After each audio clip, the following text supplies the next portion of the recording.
Well, here we are again with the PlayStation 2. This was the most popular console to date, and there's just so many amazing games released for it. Probably more terrible ones than good, but there's a lot of good ones that push the PlayStation 2 to phenomenal power. This is going to be part 2 of probably like part 55 million list of games that do that. And don't worry, I won't be repeating the same Genie clip over and over again like I did in the first one. There was a lot of people pretty pissed off about it. With that being said, I'm Jurassic Ninja, and this is part 2 of... well, you know what we're doing. Phenomenal power! But the longest dinosaur was... Tell them for me now. Full time when I get in the wins. They set the pace and I'm here on things. Now I got some love for some little bling blings. ATV Offroad Fury 4 is a racing video game developed by Climax Studios and published by Sony Computer Entertainment. Released in October 2006 in North America and not released until 2008 in European regions. The game received mostly 8 out of 10 scores from its reviews. The ATV Offroad series has always been a very popular staple for PlayStation 2. What's interesting about that is that Rainbow Studios, the developers behind the first 2 off-road games, was originally partnered with Microsoft making awesome off-road games for the PC in the 90s, such as Motocross Madness 1 and 2. When the PS2 came into the scene, Sony lured them away from Microsoft, and their first joint effort was ATV Offroad Fury. The game was so successful that they made a part 2 that was equally awesome. Rainbow Studios parted ways after Offroad Fury 2 to work with THQ on the Unleashed series. The ATV Offroad Fury name was still owned by Sony, so they hired the development team Climax Studios to make Part 3 and Part 4. Climax was a great choice because they elevated the franchise with their knowledge of the PlayStation 2 console. Part 3 had better graphics, sound, frame rate, and better overall gameplay. Moving on to Offroad Fury 4, they pretty much kept the textures, color palette, frame rate, and details the same. But for 4, they were able to remove all the pop and draw distance, and all backgrounds were loaded with activity and rich colors. They achieved this by streaming the environments directly from the DVD-ROM rather than uploading the tracks into the PS2's memory. Going back to the frame rate, the game easily maintains a constant 60 FPS during the most intense sequences. Offroad Fury 4 supports 480p and widescreen. The gameplay and controls are extremely smooth and the graphics really are amazing. There is some aliasing, but it's really not that bad. This is one of those must-have titles for the PlayStation 2.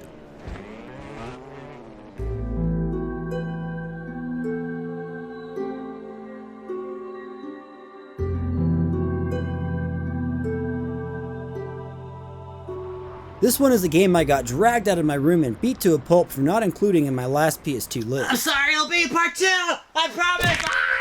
That game is Resident Evil 4. The game was developed and published by Capcom, released in 2005 to pretty much perfect reviews.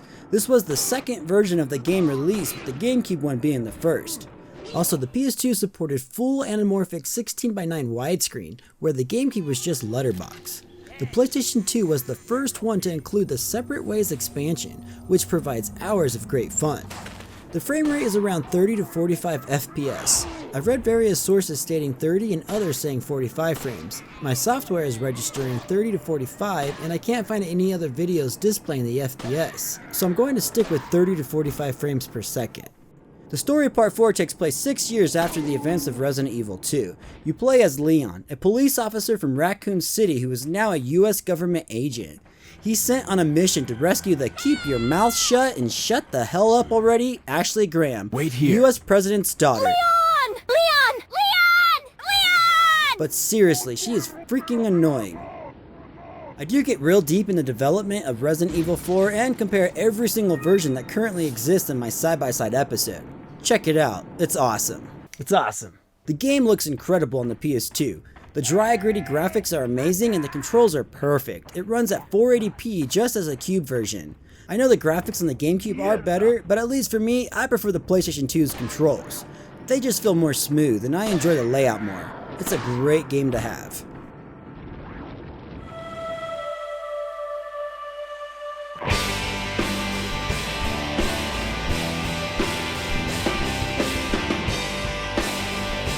Ghost Hunter is a third-person action ghost hunting shooter developed by SCE Cambridge Studios and published by Namco in America and SCEE in Europe. The reason for the 2 different publishers is because in Europe, the game did not sell well, so in America, no one wanted to publish it. But in April 2004, Namco decided to take it upon themselves to do so, while also applying over 1,500 fixes to the game. The grenade targeting system, camera, and combat systems have all been refined. Some of the puzzles were made easier, but the combat was made harder. The reviews are generally great with a few lower scores, and they can suck it.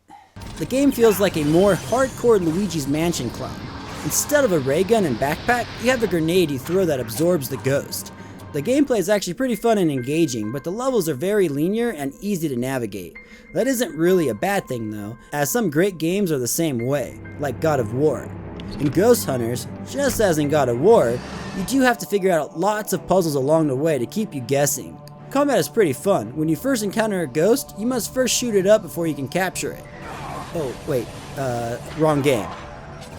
Yeah, in this one you use guns, not a flashlight to weaken them, but generally the same exact concept. There isn't much for jump scares, but the eerie ghost sounds can send some shivers down your spine. Nope. Visually, Ghost Hunter is definitely one of the better looking PS2 games out there. The environments are brimming with all sorts of detail and atmosphere. For the time, the character models were really good and were amongst the best. Now, they do look pretty silly. The game has virtually no loading times within the areas, and the frame rate is a steady 30 to 60 frames. Mostly 30 though. The acting is really top notch with a B-movie-like script, which isn't necessarily a bad thing. Hey, this better not be scare the little old country boy night. Okay, I bet you got a welcoming committee, guys from Division down in the basement wearing Halloween masks, a body fresh off the slab swinging from the rafters. You think you're worth that kind of effort? You got some great actors in this game.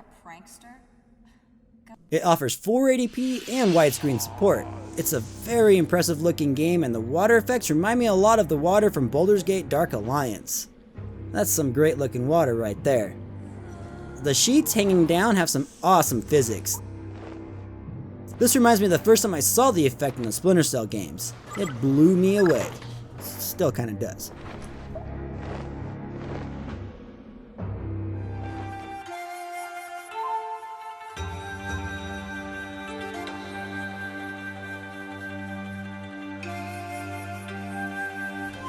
Mikami is an action-adventure video game developed by Clover Studio and published by Capcom.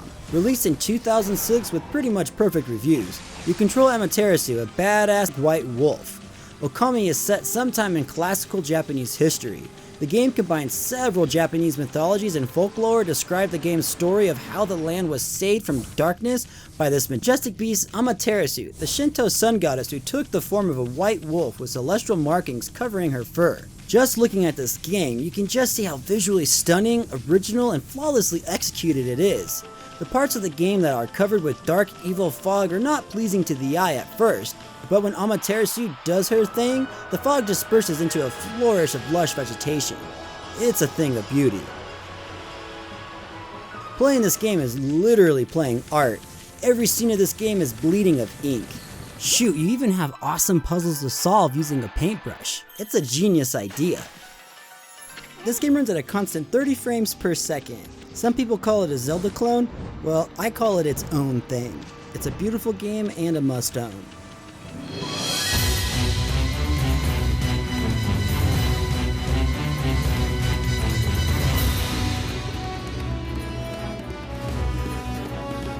Soul Calibur 3 is a fighting video game produced by Namco as a sequel to Soul Calibur 2 and the fourth installment in the series. It was originally released exclusively for the PlayStation 2 in 2005, but later an enhanced arcade version was released in 2006.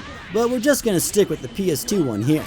The game offers up many fun engaging modes you can play and discover, such as Create a Soul, which is a highly customizable character creation tool. This is really fun to tinker with and can conjure up some interesting creations. Then there's Soul Arena, which has two modes within itself. You can do quick play, in which the player fights throughout a gauntlet of opponents ending with Abyss, basically arcade mode. Then there's Mission mode, where you choose from a list of battles which features unusual circumstances to overcome.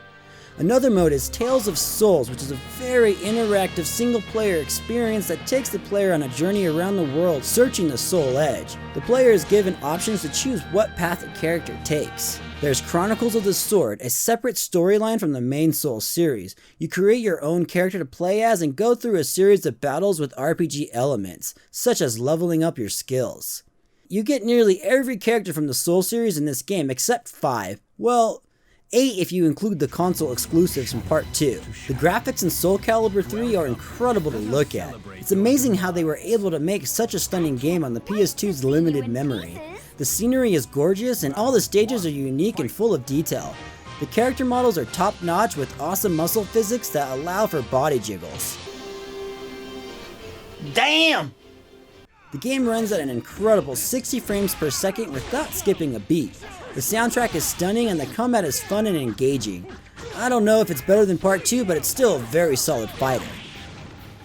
Well, that was my list of 5 games that pushed the PlayStation 2 to phenomenal power. Part 2. Before you go, just know eventually there will be a Part 3 as there are too many damn games that push this limited console. And I must reveal them all to you so you can add them to your physical or digital collection. If you have any titles I haven't brought up on this list, or Part 1 that you feel are hardware pushing games, then please do let me know in the comment section below.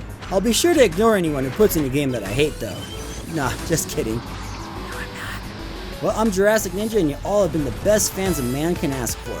Don't forget to subscribe, like, leave a comment, share, and ring that bell. Take it easy.